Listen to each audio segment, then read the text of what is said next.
seselot berapa bang? Kalau seselot paling kita kurangnya 5.000 sih bang, sama bonusnya korek 1. Cuman yang giginya ada yang KW-nya dari Jawa, dari Malang. Kalau udah murah begini di KW juga. KW-in ya? Jadi udah murah di KW-in lagi. Itu biasa yang harga 13.000 kalau yang dari Malang itu. Lebih murah, terus hemat di kantong, gitu kan.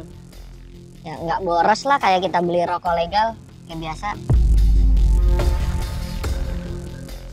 Karena rokok itu penyakit akibat rokok yang ditanggung BPJS Kesehatan itu sekitar 15-17 triliun. Jadi gini, setiap kebijakan kan ada pro dan kontra. Ada yang suka nggak suka. Kan saya hitung alasannya kenapa? Karena saya nggak mau industri kita mati. Terus kita biarkan yang ilegal hidup.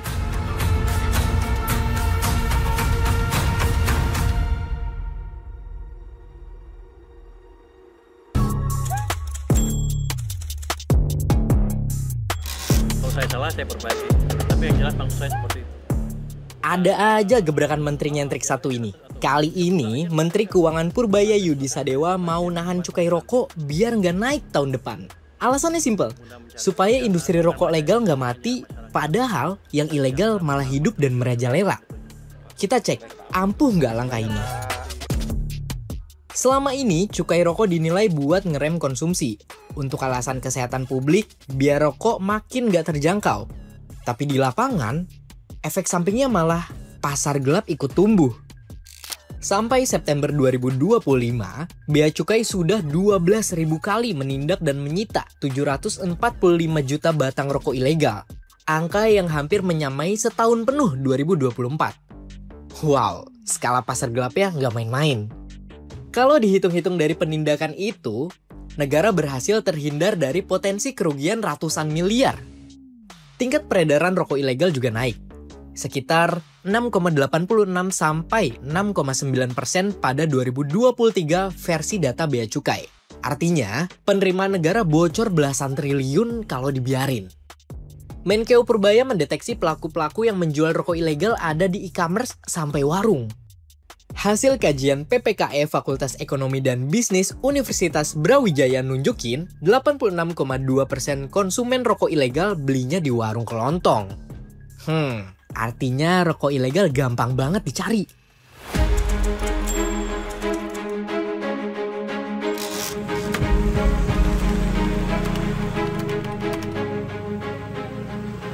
Berapa bang? 15 bang? 15? Iya. Ini kayak ini ya, kayak Marlboro ya? Iya. Kalau ini bedanya apa? Marlboro putih, Marlboro Marlboro merah, ini Marlboro mentol. Menyerupai minuman atau Mirip ya, mirip. rasanya mirip gitu ya? Mirip. Kalau seselot berapa bang? Kalau seselot paling kita kurangnya 5.000 sih bang, sama bonusnya korek 1. Kalau kapan dari Jatim gitu? Enggak, dari Batam. Oh, Bang. Kalau rokok kayak Marlboro gitu pasti dari Batam.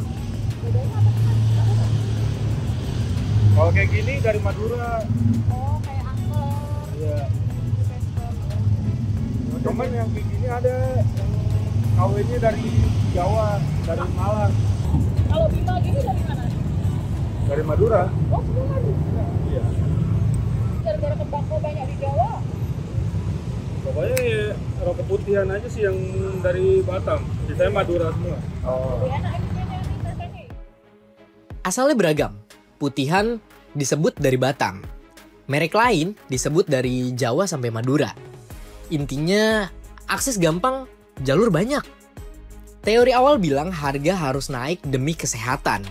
Realitanya, dompet cari jalan pintas. Banyak yang akhirnya belok ke yang kasih separuh harga.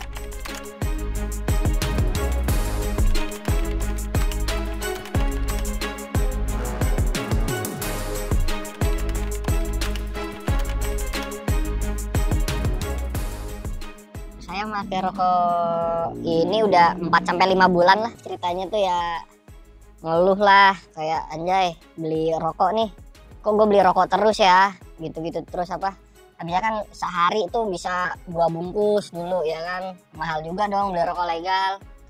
Nah, temen kasih tahu lah, lu pakai ini aja nih, rokok apa namanya, rokok Smith merah waktu itu. Rasa mendekati lah kayak rokok lu sekarang gitu. Nyoba. Oh, enak juga sih. Kalau dari rasa beda. Ya nggak bisa kita samain juga sama rokok legal. Yang pasti ya rokok legal lebih enak lah, cuma yang saya pakai ini rokoknya yang mendekati lah rasanya. Kalau dibilang enak sih ya enak, dibilang sempurna ya nggak sempurna gitu. Harga murah, akses mudah, dapat bonus lagi. Dari permukaan, pasar ilegal kelihatan menggiurkan banget buat konsumen kaum mendang-mending.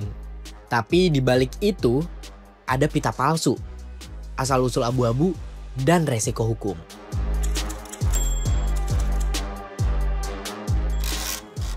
Setidaknya ada 5 ciri buat bedain rokok ilegal. Pertama, rokok polos tanpa pita cukai resmi. Kedua, pita palsu. Biasanya berupa kertas biasa tanpa hologram. Ketiga, pita cukai bekas pakai. Biasanya pita cukai kusut, robek, dan tidak baru. Keempat, pita cukai salah peruntukan. Misalnya, rokok SKM dipasang pita cukai SKT. Atau rokok isi 20 batang pakai pita 12 batang. Kelima, pita cukai salah personalisasi. Jadi kode pabrik yang tertera di pita tidak sesuai.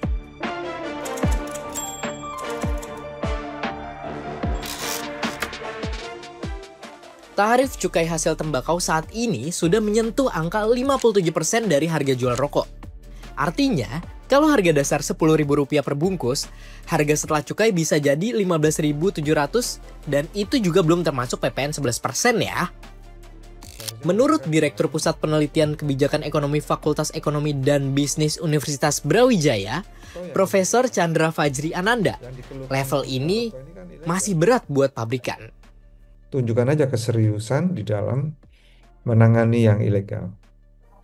Itu saya pikir menjadikan pasar industri rokok itu jadi lebih fair gitu. Kalau sekarang kan tidak fair. Perlakuan terhadap ilegal, satu harus lebih tegas. Yang kedua terhadap rokok elektrik, ini juga harus lebih tegas juga. Ya, supaya nanti playing field-nya jadi fair. Karena mereka pembayar pajak yang patuh loh. Beberapa tahun ini kalau saya ketemu teman-teman pajak gitu ya, sangat terbantu ada gudang garam. Karena target pajaknya mereka juga besar ya. Jadi sebenarnya pabrik rokok itu kan bayar bukan hanya cukai ya, tapi juga pajak sebagai korporasi. Nah ini saya pikir saatnya pemerintah menyelamatkan. Kalau enggak, tumbang semua, selesai juga terima negara. Dari warung kecil sampai marketplace, Kementerian Keuangan makin intens buru rokok ilegal. Kondisi ini bisa buat banyak pihak terseret razia rokok ilegal. Menkeu Purbaya juga tegasin, bukan cuma pelaku di luar, oknum di dalam, termasuk bea cukai, kalau terbukti ikut bermain, bakal disikat. Menurut Purbaya, semua razia rokok ilegal ini bukan untuk mematikan industri, melainkan untuk menjaga keadilan pasar sekaligus melindungi pemasukan negara.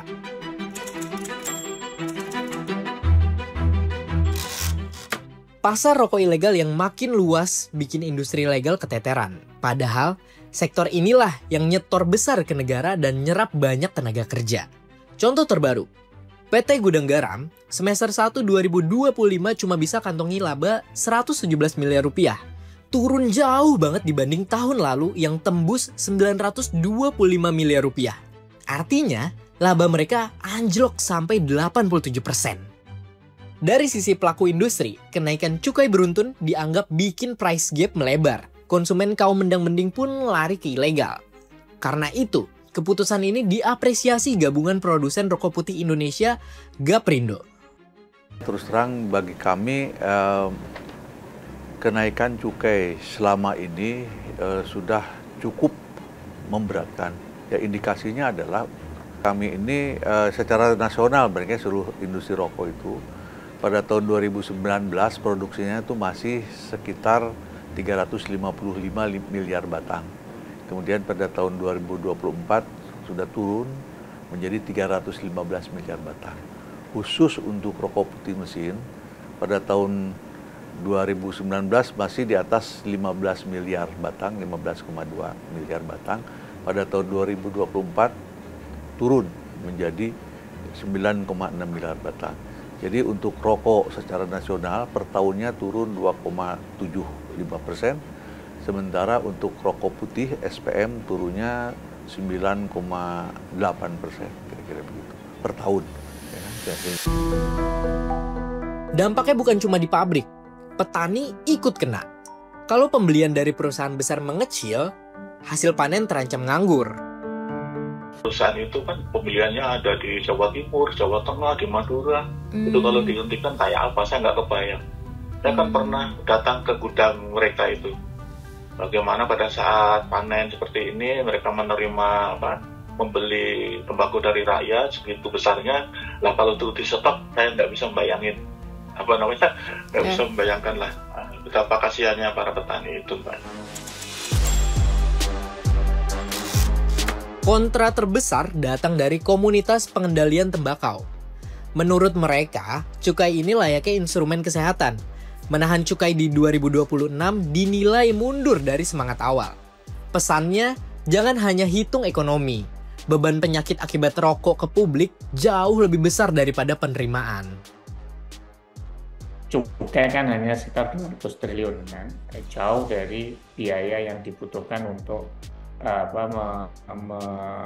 membayar lah biaya yang diakibatkan sebagai rokok. Karena penyakit akibat rokok yang ditanggung BPJS Kesehatan itu sekitar 15-17 triliun. Itu perhitungan dari penyakit-penyakit akibat rokok. Sehingga isu mengenai cukai itu sebenarnya bagian dari upaya untuk mengendalikan pemanfaatan tembakau ya. Tetapi untuk kasus rokok ini kan sifatnya inelastis. Karena kan rokok ini barang yang sifatnya nyandu ya. Karena nyandu maka ya dinaikkan harga itu perokok juga pasti turun gitu loh. Tetapi isunya bukan hanya di situ, Mas. Indonesia itu salah satu negara yang darurat merokok karena preferensi merokok kita itu tinggi sekali. Urusan rokok selalu pelik. Mahal tetap dibeli.